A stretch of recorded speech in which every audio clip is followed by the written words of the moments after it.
Abhinav is writing in from Bareilly, wants to know which is the better bet, the Celerio AMT or the automatic variant of the Hyundai Grand i10.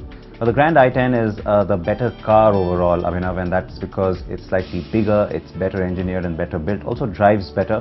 But when it comes to the automatic option, the Celerio with its AMT becomes a lot more fuel efficient, a lot better value for money, and it's not a very sophisticated gearbox that you get on the Grand i10. So I would say that if it's just about the auto option, go with the Celerio.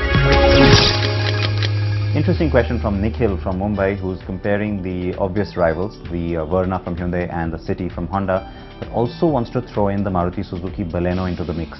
That's an interesting choice because the Baleno, being a hatch, is a little bit more convenient and is a very credible product coming in from Maruti. So yes, I would say you should consider it, especially for Mumbai traffic. But if it is those two cars that you're looking at, the City maintains a little bit of an edge over the Verna, though the Verna throws in a lot of gadgets and gizmos now on its updated version.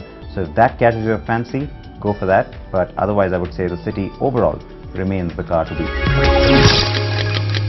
The next query comes from Chennai. It's Jayanti who's asking about the better buy between the Ford Figo Aspire and the Nissan Sunny. Well, Jayanti, they're not like cars, they're not from the same segment, so it's a bit of a strange comparison in that sense. But if these are the two you're considering, they're very clearly different. The Sunny offers you a ton of cabin space, especially lots of rear legroom and a rear AC vent. So if you're going to be driven and not driving yourself, the car is definitely very practical and very, very comfortable. But of the two, the Figo Aspire definitely drives better. It's a lot more compact, it's easy to park, it's also very modern and is studded with all sorts of technology, which means that you can opt for a higher variant, perhaps at the same budget that you're looking at as compared to the Sunny, and get a lot more frills on board. It's also got a lot of safety options. So from that perspective, I think the Figo Aspire becomes the more exciting choice, though the Sunny could be the more practical one.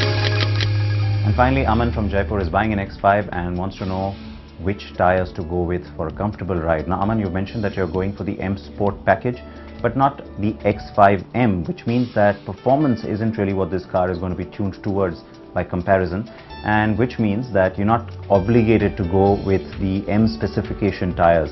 I would say the stock 18 inches work just fine because they've got the right amount of rubber on board to keep you on the road and also allow you a little bit of off-roading or bad road riding, but at the same time maintaining comfort. So go with the standard 18 inch, don't try and upgrade to the 19 or the 21 inch option.